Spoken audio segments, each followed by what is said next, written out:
All right, we are about to get started. We just read the air. And so it's a little humid. All right. So. Okay. Welcome, everybody. Thank you so much for coming out tonight for this memorial for Rumi. Originally, this was planned as a book launch for Off the Grid, but now it is also a memorial, and we're happy to be with you to celebrate Rumi, who we met first in 2014 when we were still downtown on the Lower East Side. And then had the pleasure of hosting many, many times. So this is a special night for us.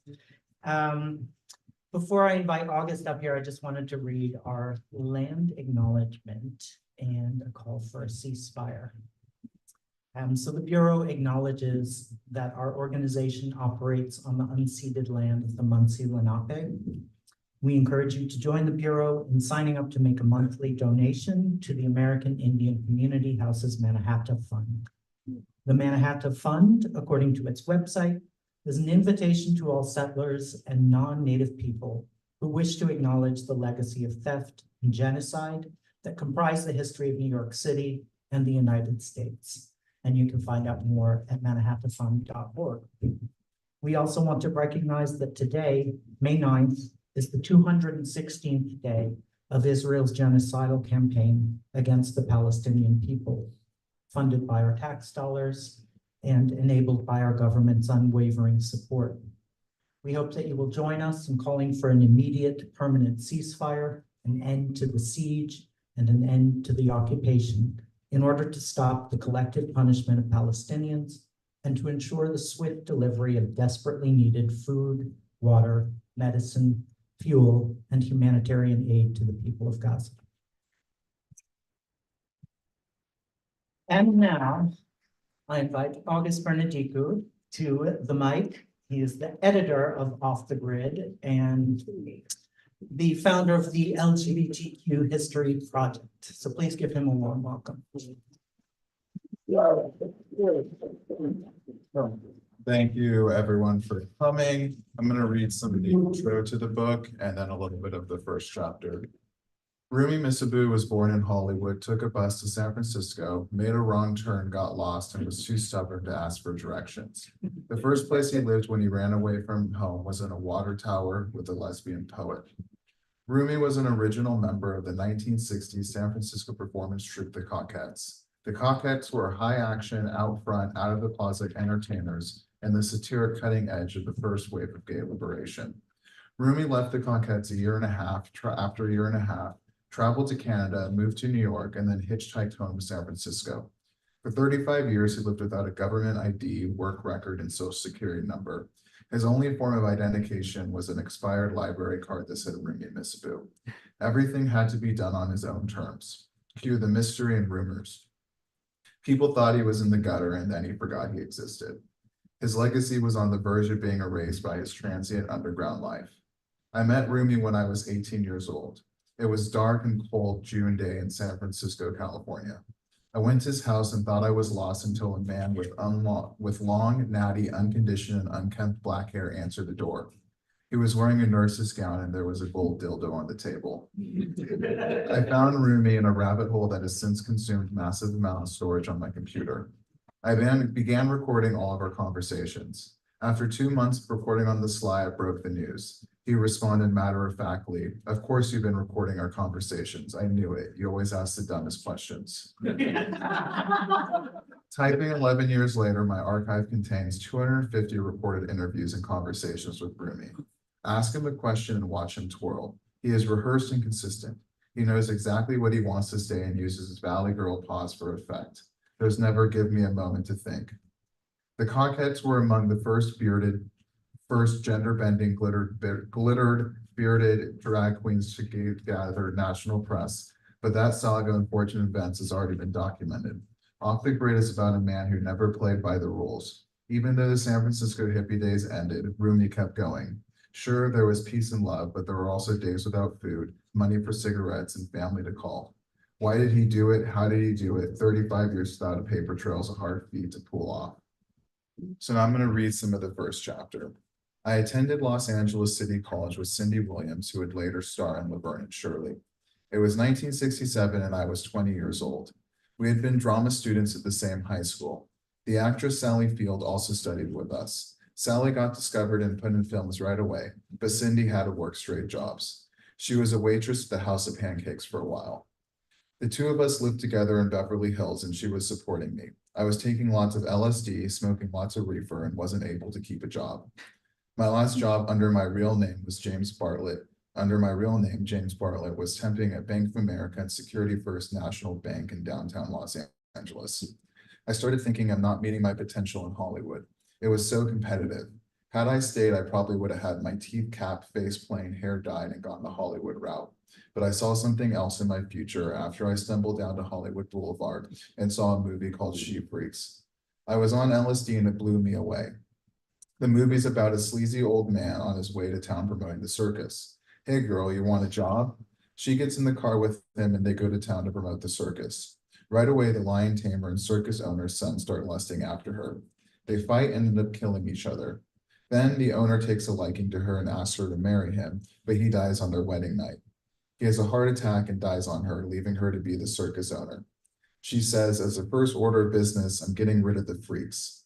This is their livelihood, so they come after her, cut off her legs and arms, and throw her into a pit of snakes, and she becomes the star attraction.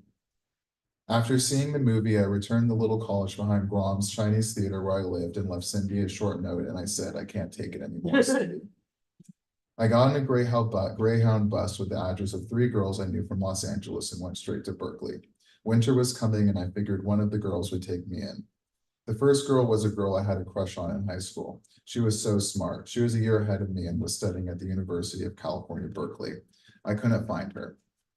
The second girl was a girl I had gone to high school with as well. She wasn't around either. In fact, she was working in England as Samuel Beckett's secretary. The third girl was a loose married woman called Sandra Magic Dyke Rubinstein. I looked her up and found her living in West Berkeley. I knocked on the door. She answered in a cold sweat and said I couldn't stay with her because the FBI was watching her house because she was living with Black Panthers. She told me, you know what? I have a friend named Carol Graham who's a lesbian poet. She lives in a water tower on San Pablo Avenue. You might go down there and she might take you in. I went to her and knocked on the side of the water tower. She said, come on up. The water tower was in the back of a hippie store where everything was free. Canned food, blankets, clothing, whatever you wanted. The biker gang was called the Gypsy Jokers. The biker gang called the Gypsy Jokers ran the store. All we had room for in the water tower were bedrolls and a work table made out of door. We did hippie crafts and I made copper jewelry. I decorated and shellacked pine boxes and put them in consignment stores. That's how I lived until I started selling kilos of weed. We'd buy a kilo, smoke half, and sell the other half for rent. God knows how I managed all those years, but I did. I turned on, tuned in, and dropped out. I took Timothy Leary's mantra for what it was. Most other people who turned on, tuned in, and dropped out eventually dropped back in, but I stayed out. Perfect. Now we'll have Augusto Machado read a section.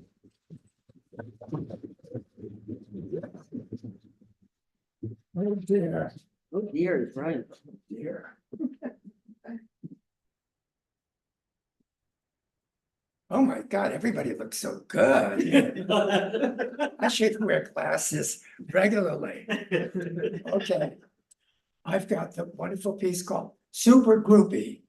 Before I was a Cockette, I was a groupie.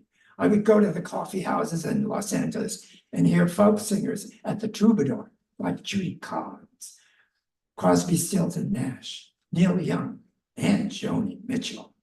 When I moved to San Francisco, I started listening to rock music. There was this band called The Cream, and they had this Ginger Baker and Eric Clapton. I went to see them at the old Fillmore Theater on Gary and Fillmore, but I didn't have a ticket.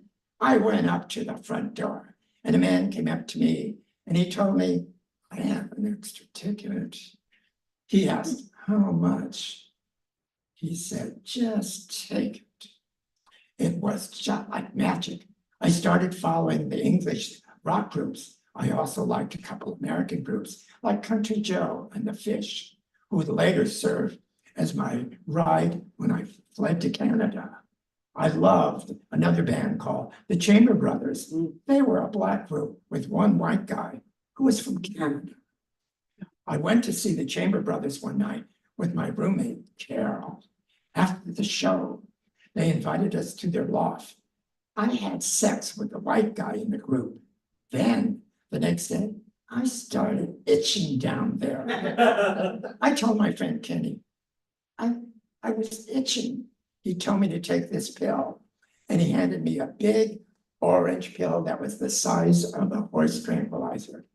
I peed bright orange for hours. The pill didn't work. So I went to the Haight-Ashbury Free Clinic and I said, Doc, I got it bad and that ain't good. I got bad itching. He told me I got crabs from the Chamber Brothers and he gave me a different pill to take. So many future Cockettes were groupies like Scrumbley, Fayette, Goldie Glitters, and Harlow. One time, Harlow came to my house the day after I had the Led Zeppelin concert. She told me that she had been all tied up, handcuffed to a bed, and left for the maid in the hotel room of Jimmy Page of the Led Zeppelin. She said he straddled her in bed, put a fish between her legs, and left her. She already smelled like a fish before that happened, so I couldn't tell, but I believed her. It was wild stories like that that brought all the Cockettes together. Many of us ran in the same circles.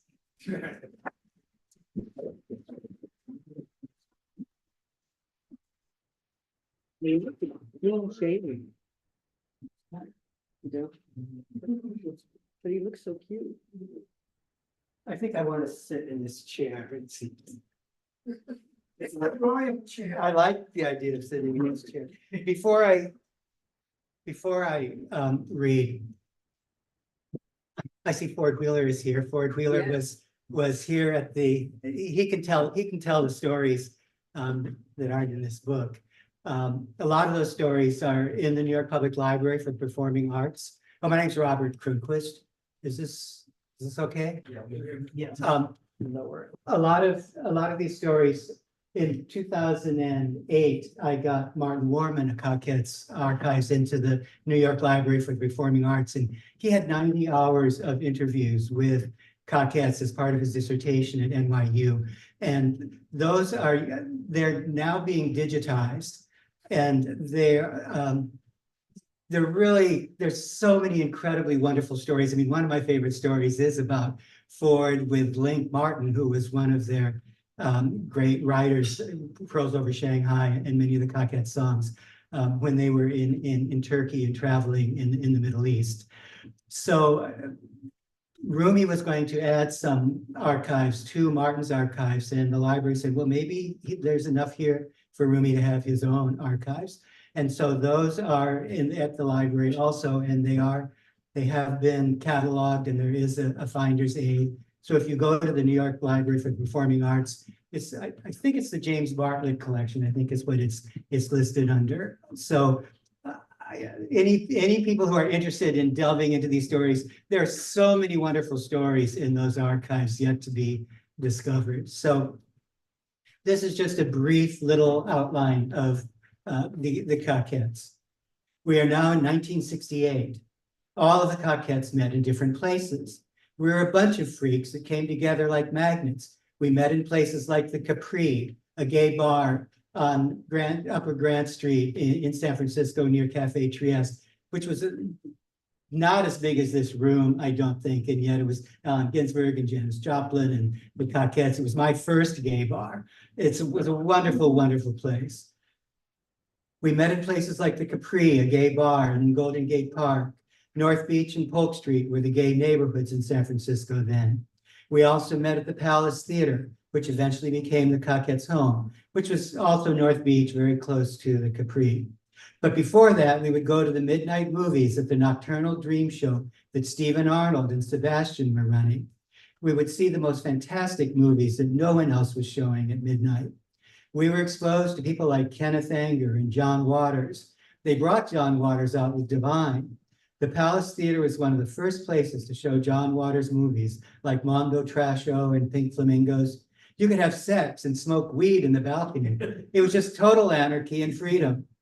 The charisma of our founder, Hibiscus, ultimately from the La Mama family, the George Harris family. So a lot of the roots of the Cockettes were in the East Village of New York. The charisma of our founder, Hibiscus, ultimately brought the Cockettes together. He had a background in New York show business. Let's put on a show. That was the idea. Hibiscus would develop a theme for the early shows every month. No script, just really unstructured.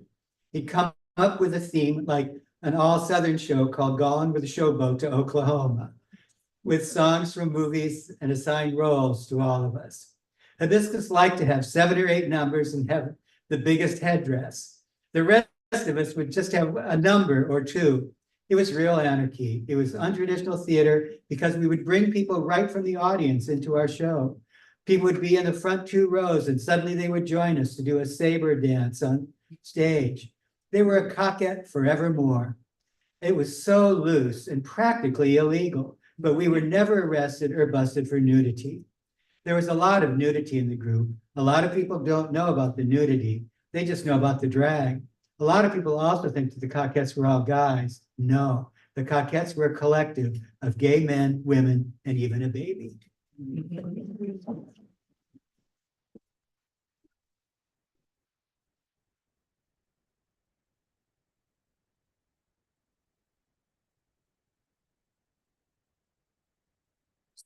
Well, I actually, oh wow, it's like interactive. That's because I put it together. I wanted to play a little song on the harmonica for Rumi, but I don't actually play the harmonica. Nice idea, though. So thank you, August, for putting all this together.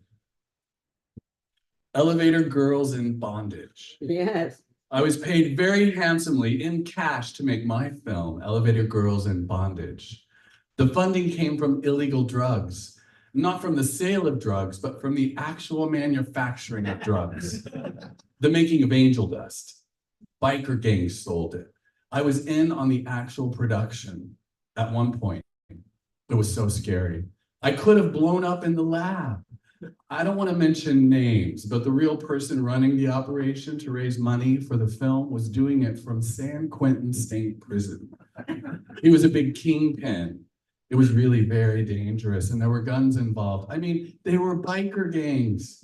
I had a job washing and sterilizing the laboratory, and another job posing as an art student at the University of California, Berkeley, to secure all the necessary chemicals that went into that crap. I made a fake ID to get in. It was just awful. I never did the drugs myself. I didn't approve of it. When I was on set or around it, my underage friends were not allowed on the premises. There was a scene in Elevator Girls where Jim Paltridge, the film's producer, put a real gun up our butts. I remember that it was cold. I insisted that we bring it to the rooftop where the scene was shot and fire it into the sky before I let him do it. There were no blanks. He said, no, it's not blank, it's just a gun. I said, I don't care if it's loaded or not. You're not putting it up our butts unless I test it. I've always been a pacifist and scared of firearms.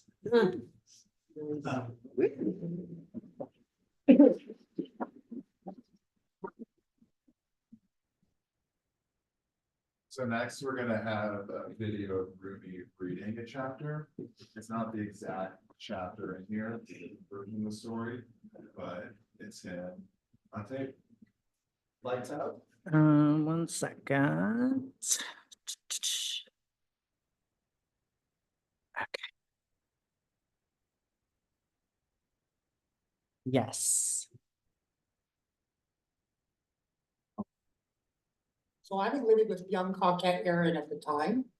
We were not allowed to live in the Cockette house because we didn't have the SSI check, known back then as aid to the totally disabled.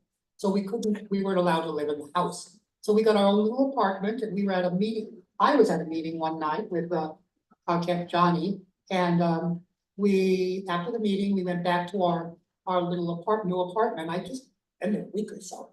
And Johnny and I went back to my apartment and I noticed people lurking in the bushes. A couple people in the bushes out front. This was at Cole and Belvedere in the Haight-Ashbury. I thought that's strange. I didn't think much of it. Went inside my building. You had to go into an inner hall and a door that opened up into my kitchen. I went inside and woke up Aaron. He had a bag of weed. And the three of us were sitting around the kitchen table, smoking a joint, and there was a knock on the door. And I answered the door, and there was a girl at the door, and she was sweating like she was sweating. She was saying, Billy Morrow's outside. Billy Morrow's outside. Who's Billy Morrow? Who's Billy Morrow? Right? I don't know Billy Morrow. She said, Billy Morrow's outside. She said, you got a back entrance to this place? And I said, well, yeah. I have a back porch off my screen and patio back there. She said, can I go out the back door? And I said, do what you gotta do, Jim, get out of here.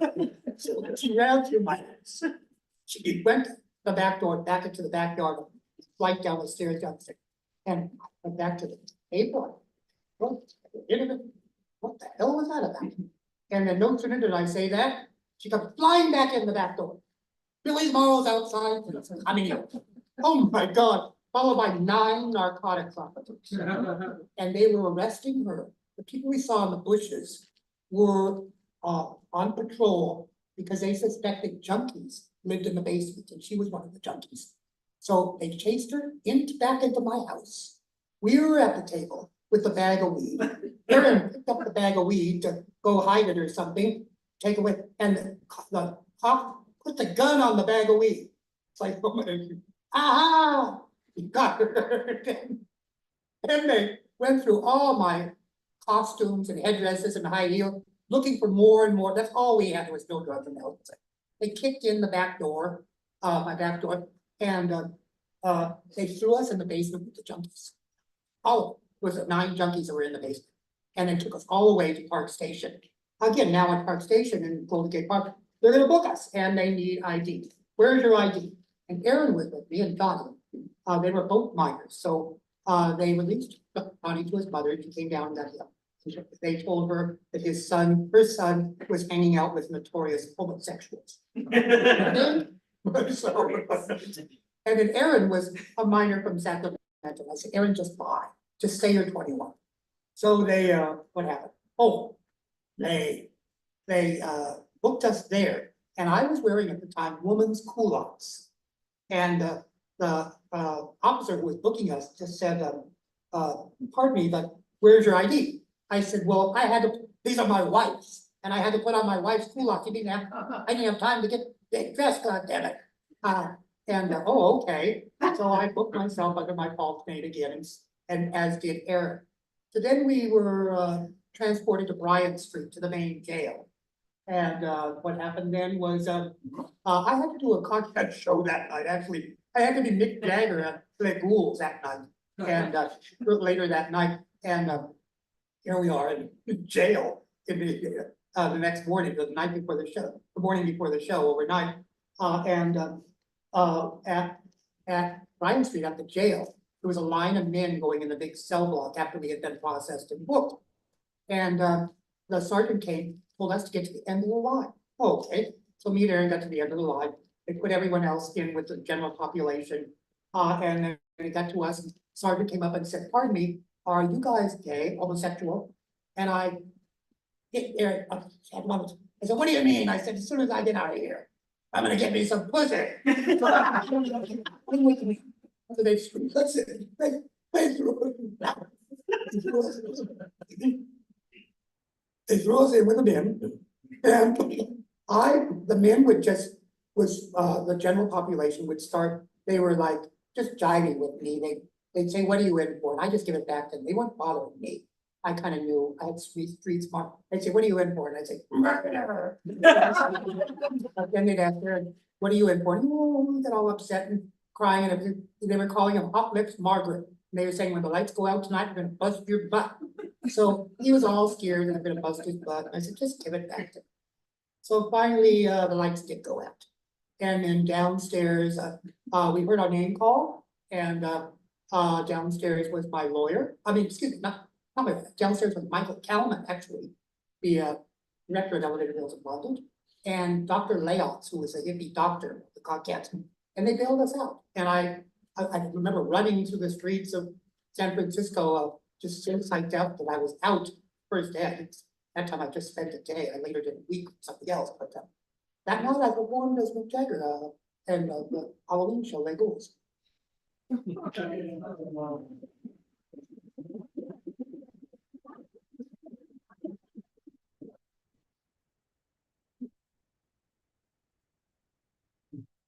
if anyone wants to say something, feel free to go up. Yeah, I should have things to say. Go for it. Yeah, I visited Rumi 10 days before he died, and it was in his house in Oakland. He lived in a duplex with Carl Linkhart. And Carl was a part of the gay San Francisco, Oakland artistic community, and he was a painter. And every Halloween, the house, it was a beautiful neighborhood in Oakland with hills and family and one family, single family homes. And this duplex had a platform on the second floor that went out to the street. So every Halloween, hey Toots. Hi. Fine. Another one who was there in the day, Ford is here also. Every Halloween they put on extravagant shows. But I would visit Rumi when I'd go out to San Francisco, and every time it was about the next show and the next show. And this time when I visited him, it wasn't about the next show. It was the first time ever. The next show was going to be about a young man who snuck into Queen Elizabeth's Buckingham Palace and into Queen Elizabeth chambers and was arrested, exiled to Australia, came back and did it again. And this time he talked about hospice and how he was refusing hospice because they would just give him, they were going to give him home hospice because they would just give him morphine. And that's not really the case. And I kind of have the feeling that he wanted to have his death be the death of a lonely artist, alone in his home and suffering.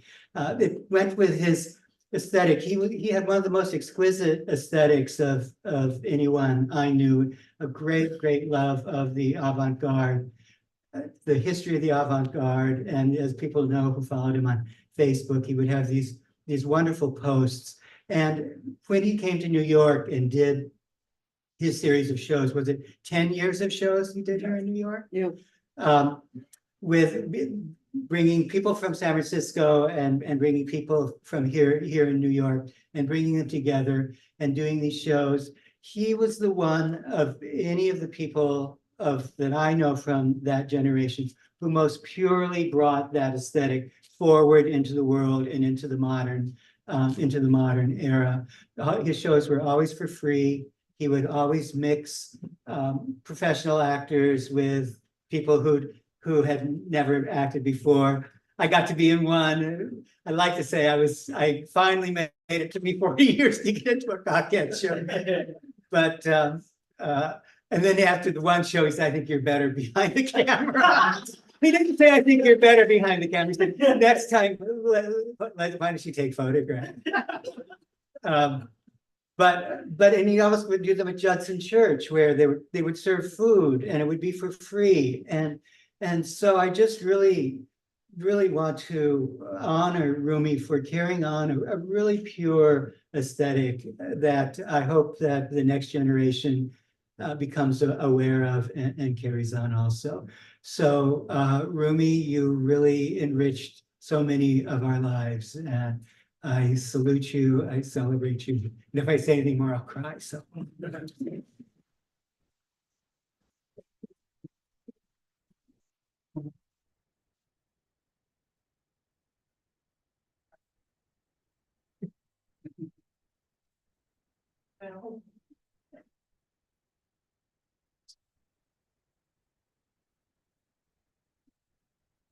I think we should all say together that we thank him from the heart of our bottom. Okay. I'll just say it right here. No, he's in my. Because people can't hear you. It's being recorded. It won't come out. All I want to say is that Rumi was a tyrant. A horrific, relentless, unforgiving tyrant. Unforgiven. Unforgiving. Just in case anybody didn't mention that.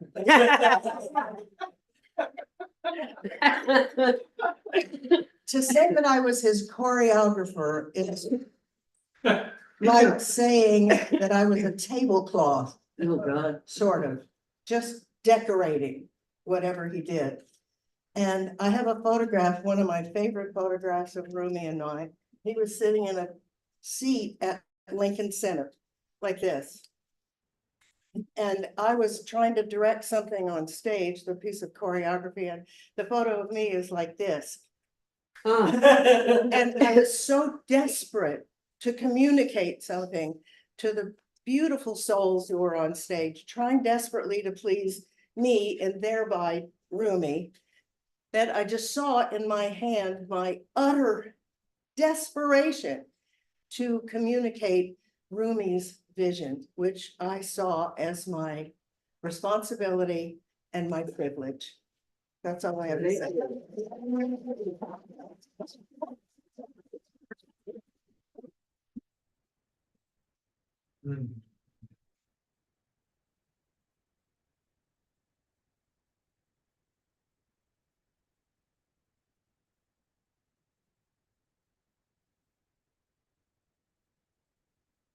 My name is Rollerina. Yay.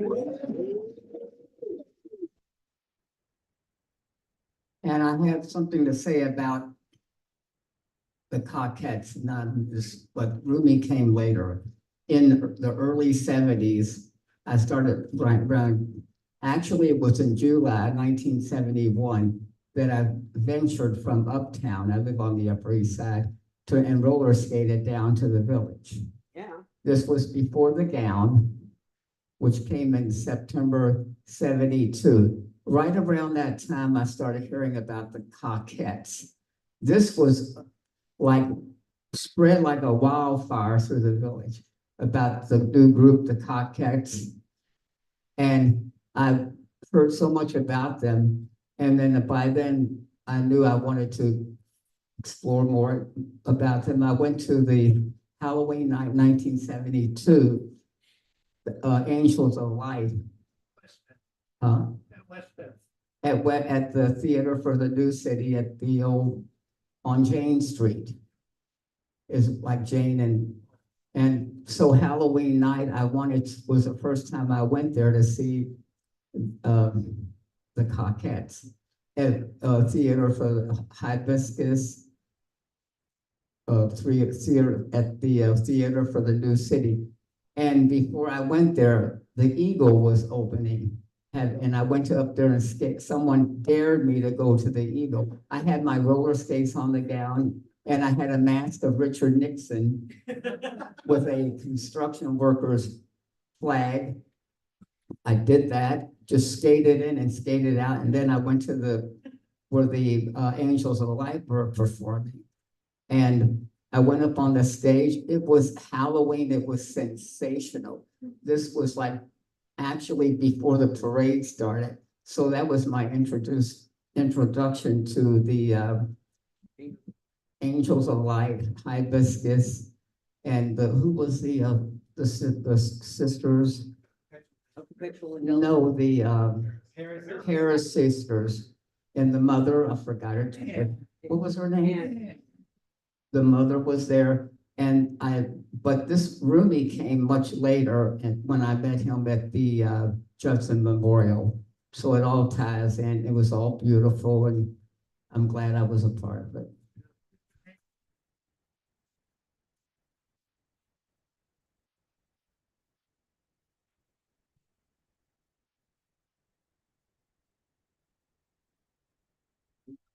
He loved you.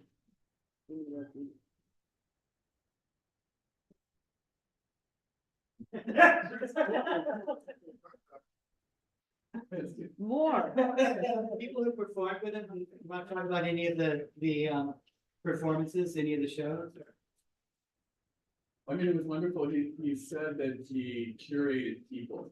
He curated identity, which I always thought was lovely. It was, he chose people based on so much more than professional facade. And I love that he, coming from San Francisco to New York, he created a community by bringing his shows to the city and brought people together. Some were connected to the past, but he was always looking for new people, and he created a New York community and created friendships through his shows. It was such a beautiful experience, and the way that he would direct, to some certain extent, he wouldn't let you do what you wanted and wanted your input. But then also there was, the strong part of him that was, present at the same time. And it was a nice balancing act, I think, between the two. And there was just so much love shared with all the people, and it's just beautiful. It was beautiful to see the young people come, but then see all of the people who passed the torch along there together with him. And I think he created a lot of beautiful space, and especially at a time where the kind of community he was bringing together is now kind of sort of grown immensely within, under the umbrella of queer. But he was doing that with us before then, and he was kind of, I think he ushered a lot of that energy, and he was one of the people. He built a community, not just of those on the stage, because on the stage were fabulous people that he brought together that never met each other and developed their own talent. But as important as the people on the stage were the people in the audience, because there were young people who discovered Louis and the Cockettes and the whole history of the Angels of Light, the whole history behind all of it. And they got to grow as a community, because each year different people would find out, and the audience would get bigger and bigger, or some people would pass away. I mean, we gained and we lost people as we keep moving along, as we are in this life right now. We keep losing, touchstones every other day. But I have to say a lot about, the community that Rumi built just by creating these phantasmical ordeals. And they were ordeals. They were, I mean, I've never taken more beautiful pictures in my life than the pictures I've taken of those events. So I thank him for that as well.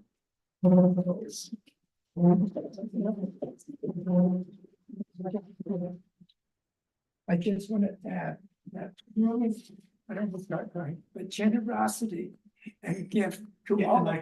Oh.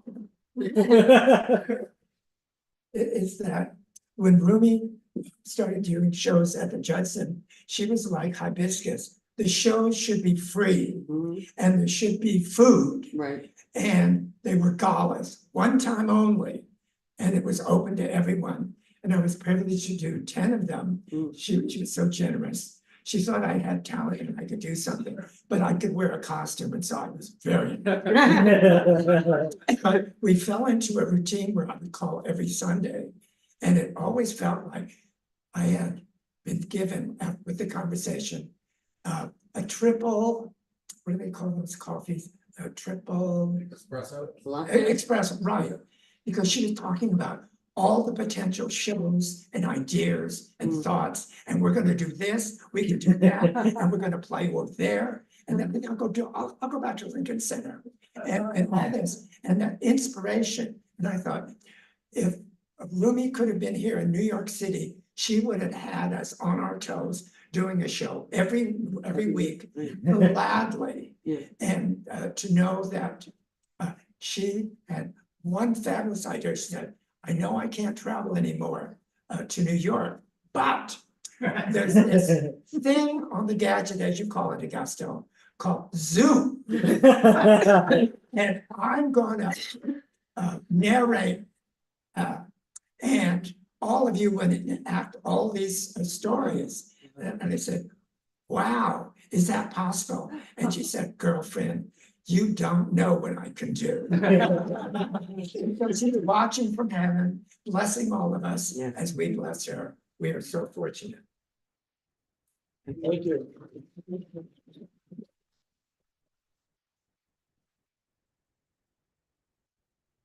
For maybe the last 5 years of show, we all thought this has to be the last show. Right. So half of the way a person can get from out of her bed, much less to New York. And I always thought that the last, Oxygen tank. what's that? With oxygen tanks, yeah. And I always thought that the last show, we would be rolled out of the court, die backstage, you know, the show must go on, you know. And somebody would read her lines, but it was indomitable, really. How she, and when I left her, it was so scary, really, because here she hadn't been out of bed in 18 months. Maybe 2 years. And so, and you didn't know when the next person was gonna come.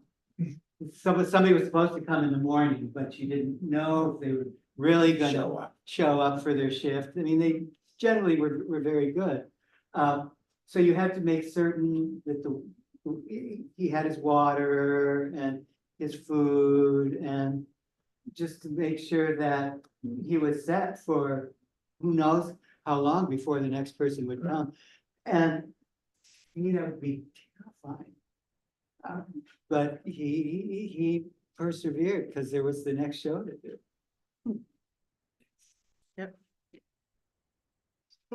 Well, she's here watching over us and hearing every word and saying, isn't there more? How about those wonderful other stories? Yeah, what about the time?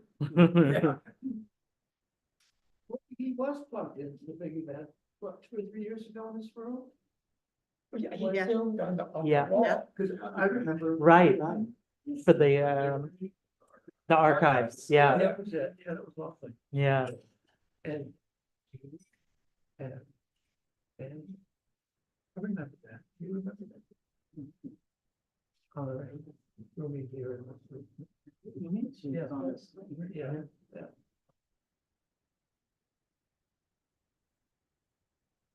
Is there another chapter? I think Ruby said to, one of the things he said to me most often was, get off my porch, I called another girl. If we ever had a conversation with him, I'm sure that story worked. It's too late, call another girl. There's more stories in here, should we read one more? Read one more. I will say, we had the good fortune to host Rumi when he was doing the shows for maybe the first 4 or 5 shows. And it was always like, it was an event that went on for like 3 weeks. And he just brought so much beauty into our house. It was just stunning, you know. And then he'd sit up at night, tell stories, and you'd hear the same story. But every now and then, there would be this tangent that would be like, oh my God, like, and I think my favorite is how he believed that when he left New York and hitchhiked back to San Francisco, he believes he got picked up by Jim Morrison. Well, I believe that, you know. That one's the longest chapter. One more story. Sure. This is the last. It's the last story in here. It's Enough is Enough. In 2004, I lived in the Castro. I was still off the grid. I took over someone else's lease, so I didn't need identification. There was an incident at that apartment. I didn't have money to pay my rent. I eventually had to get on welfare. My friends Carl and Larry, who are now landlords, staged an intervention and convinced me that I needed formal assistance. I had never considered getting an ID, but you needed one to get public assistance. It took another couple years before I got everything together. I had never even had a bank account in my name. We opened a bank account and found my original Social Security number stating I hadn't worked since I was 19. I went to the government agency and they said, Where were you all those years? We don't have any record of you working since 1967. I said, people took care of me because of who they thought I was. But they're all gone now. And can we leave the door open, please? I got it. Stamp, stamp. That was enough. Another doctor said, I see you want to hurt yourself or others. I said, what are you talking about? He said, you're mentally disabled. I said, news to me. I denied it to the hilt and said, no, of course I don't want to hurt myself or others. I've never been like that. I've never been depressed or bored. I don't get bored. I have many young followers in England who tell me that they are bored, that they are so terribly bored. I always tell them to draw a picture, paint a painting, write a story, write a poem, or just do something. I'm never bored and I don't want to be depressed or hurt myself because I never know what's around the corner tomorrow and all the exciting opportunities that will present themselves. I also think it is because I'm always in love. Yes. Whether with someone consummated or not, or with something, I am just always in love.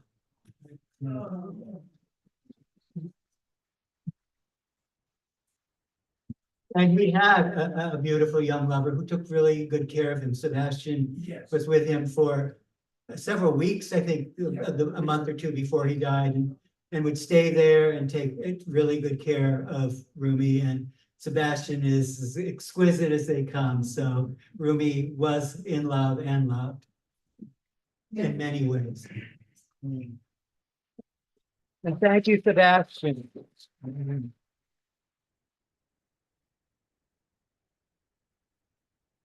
Cookies? Not